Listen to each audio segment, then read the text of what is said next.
بسم اللہ الرحمن الرحیم۔ قرآن کریم کا نسخہ جو ضعیف ہو جائے، پڑھنے کے لیے کام نہ آ سکے، تو اس کے متعلق فقہا نے حکم بیان کیا ہے کہ اسے کپڑے میں لپیٹ کر اسے دفن کر دیا جائے، اور دفن بھی ایسی جگہ کیا جائے جہاں لوگوں کے پاؤں وغیرہ نہ آئیں، یا پھر اسے سمندر میں رکھ دیا جائے، ایسی جگہ رکھ دیا جائے، اسے محفوظ کیا جائے جہاں پر لوگوں کے پاؤں نہ آئیں، بے ادبی نہ ہو۔ اور کوئی ایسی صورت پیش آ جائے کہ جسے مثال کے طور پر موجودہ دور کے اندر لوگوں کے اندر دینی اور ایمانی غیرت جو ہے وہ نہ ہونے کے برابر ہے، لوگ جو ہیں گندے نالوں کے اندر قرآن کریم بہا جاتے ہیں، تو وہاں سے جو گندگی کے اندر نسخہ ملوث ہو جائے یا اوراق مقدسہ ملوث ہو جائیں گندگی کے اندر، اب کوئی بھی صاحب ایمان جو ہے اس بات کی اجازت نہیں دے گا، وہ چاہے علم والا ہو چاہے علم نہ رکھنے والا ہو، کہ قرآن کریم کا نسخہ ہو چاہے اس کے کچھ اوراق ہی کیوں نہ ہوں، مقدس اوراق ہوں جس پر اسماء مقدسہ متبرکہ لکھے ہوئے ہوں، تو ان کو گندگی سمیت محفوظ کر لیا جائے، نجاست کے ساتھ ہی انہیں رکھ دیا جائے۔ کیونکہ کئی بار میں نے خود یہ تجربہ کیا ہے، کئی بار مقدس اوراق میں نے خود اٹھائے گندی نالیوں سے، اور ان کو جب دھونے لگے ہم، تو دھوتے ہوئے یعنی کہ جب دھونے میں ہم نے مبالغہ کیا تاکہ اس کی نجاست جو ہے وہ اچھے طریقے سے دور ہو جائے، تو ہوا یہ کہ اس کے الفاظ جو ہیں وہ بھی ساتھ پانی کے بہنا شروع ہو جاتے ہیں، الفاظ متبرکہ جو ہیں وہ بھی ساتھ بہنا شروع ہو جاتے ہیں، ورق جو ہے وہ بھی گھسنا شروع ہو جاتا ہے، تو پھر وہ مقصد جو ہے اس ورقے کو محفوظ کرنے کا، اس میں مبارک کو محفوظ کرنے کا، وہ خود دھونے سے ہی یعنی کہ ایسے سمجھیں کہ وہی بے ادبی جو وہاں ہو رہی تھی وہی یہاں ہونی شروع ہو جاتی ہے، کہ وہ پھر ظاہر بات ہے کہ پانی میں وہ اسماء متبرکہ جو ہیں وہ بہیں گے، گندے پانی میں جائیں گے۔ تو یہ اس کو محفوظ کرنے کا طریقہ جو ہے وہ کیا ہو سکتا ہے، یہ مسئلہ جو ہے نا بڑا ضروری ہے غور کرنے والا۔ تو یہاں پر میں تفصیل میں نہیں جاؤں گا، صرف اشارہ دوں گا۔ جیسے حضرت عثمان غنی رضی اللہ تعالیٰ عنہ نے قرآن کریم کی حفاظت کے پیش نظر لغت قریش کے علاوہ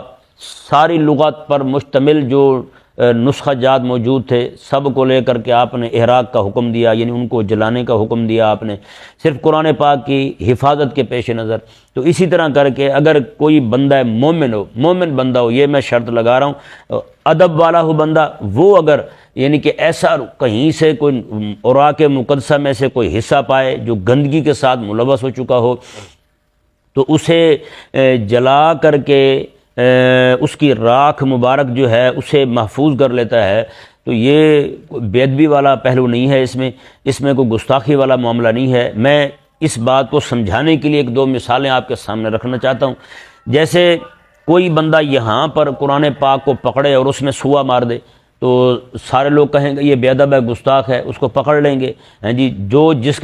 جس سے جتنا بھی ہو سکے گا اس کے ساتھ معاملہ کریں گے۔ لیکن اگر آپ چلے جائیں دفتری کے پاس جہاں پر قرآن پاک کی جلد بندی کا کام ہوتا ہے، وہاں پہ لوگ رات دن سوئے مار رہے ہیں، لیکن کوئی بھی بندہ ان کو گستاخ نہیں کہتا، بے ادب نہیں کہتا۔ کیوں؟ ہر بندہ یہی کہتا بھئی یہ تو قرآن کا محافظ ہے، یعنی اس کا سوا مارنا جو ہے قرآن کریم کے اندر وہ قرآن کی حفاظت کے پیش نظر ہے، تو لہٰذا اس کا سوا مارنا بے ادبی نہیں ہے۔ یہاں پر کسی بندے کا سوا مارنا وہ بے ادبی کہلاتا ہے، وہ گستاخی نہیں ہے، یہ گستاخی ہے۔ تو اس لیے یہ فرق جو ہے نا پیش نظر رکھنا یہ ضروری ہے۔ کوئی بندہ کافر جو ہے وہ چلا جائے کعبے کی چھت پہ چڑھ جائے تو سارے اسے گستاخ کہیں گے، لیکن اگر کوئی مسلمان کلمہ پڑھنے والا غلاف کعبہ کی تبدیلی کے لیے اوپر چڑھ جاتا ہے تو کوئی بھی بندہ اسے گستاخ نہیں کہتا۔ یہاں کا کوئی کافر چلا جائے اور آقا علیہ السلام کے روضہ مبارکہ پر چڑھ جائے تو سارے لوگ اسے گستاخ کہیں گے، بے ادب کہیں گے، مسلمانوں کا خون کھولیں گے، لیکن وہیں پر خدام جو ہیں آقا علیہ السلام کی بارگاہ شریفہ میں حاضر رہنے والے، وہ جناب اوپر چڑھتے ہیں، وہ آقا علیہ السلام کے روضہ مبارکہ کو صاف بھی کر رہے ہوتے ہیں، اسے دھو بھی رہے ہوتے ہیں، تو کوئی بھی بندہ اسے گستاخ نہیں کہتا، کوئی بھی بندہ اسے بے ادب نہیں کہتا۔ تو یہ مسئلہ ذہن میں رہے کہ بے ادبی کا اور گستاخی کا بھی معیار ہے. جیسے قرآن کریم کی جلد بندی کرنے والا سوا مارے تو اسے قرآن کا محافظ کہیں گے، باہر کو بندہ سوا مار دے تو اسے گستاخ کہیں گے. حضرت عثمان غنی رضی اللہ تعالیٰ عنہ نے جو احراق کا حکم دیا تھا، احراق کا حکم دے کر سارے صحابہ کرام علیہ رضوان کا اجماع ہو چکا، کسی صحابی نے نکیر نہیں فرمائی، تو وہ ان کا یہ عمل جو ہے وہ تو حفاظت قرآن کے پیش نظر ہو، اور اسے سارے کے سارے حضرت عثمان غنی رضی اللہ تعالیٰ عنہ کو جامع قرآن بھی کہیں. تو اگر کوئی ایسا نسخہ کہیں سے مل جائے یا اوراق مقدسہ مل جائیں جن کے اندر گندگی جو ہے وہ مل چکی ہو، گٹر کا پانی مل چکا ہو، اور اسے دھونے سے جناب وہ صاف نہ ہو جی، اور ہو یہ کہ اس کے جو الفاظ مبارک ہیں وہی ساتھ سے بہنا شروع ہو جائیں، تو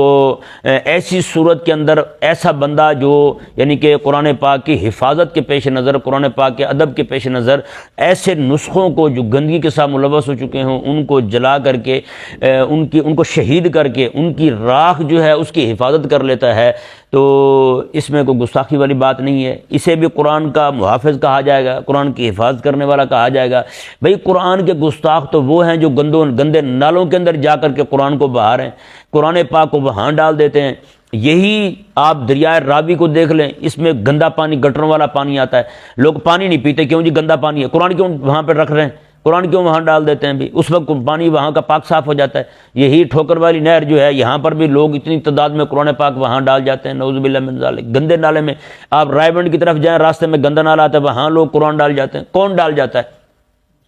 جی؟ وہ گستاخ لوگ ہیں، بے دین لوگ ہیں جو قرآن پاک نعوذ باللہ من ذالک قرآن پاک کے ساتھ اس طرح کا رویہ اختیار کر رہے ہیں جی. تو اس لیے ہر جگہ پر جو ہے نا کچھ دیکھا جانا چاہیے کہ وہ عمل جس سے صادر ہو رہا ہے وہ بندہ کون ہے. ہاں اگر وہ ایسا بندہ ہے رات دن کملوں کی طرح، دیوانوں کی طرح وہ گلی محلوں کے اندر سے ورقے اٹھا رہا ہے رب تبارک و تعالیٰ کے اسماء مبارکہ کے، اسماء متبرکہ کے جی، اگر وہ بندہ کچھ نسخے ایسے نکل آئیں اس میں سے، یا اوراق مقدسہ ایسے نکل آئیں جو گندگی کے اندر ملوث ہوں، ان کی حفاظت کے پیش نظر اگر ان کو جناب وہ اس طرح کرتا ہے، یعنی کہ ان کو شہید کر کے، جلا کر کے ان کی راہ کو محفوظ کر لیتے، تو اسے گستاخ قرار دینا یہ کیا طریقہ ہوا جی؟ تو یہ صرف اپنی ذاتی اناد کی وجہ سے کسی پر اس طرح گستاخی کا الزام لگا دینا، بھئی یہ بھی گستاخی ہے. تو اس لیے ہر بندہ مومن کو چاہیے کہ وہ اپنی آخرت کو بھی یاد رکھے. اللہ تبارک و تعالی ہم سب کو سمجھنے کی توفیق عطا فرمائے.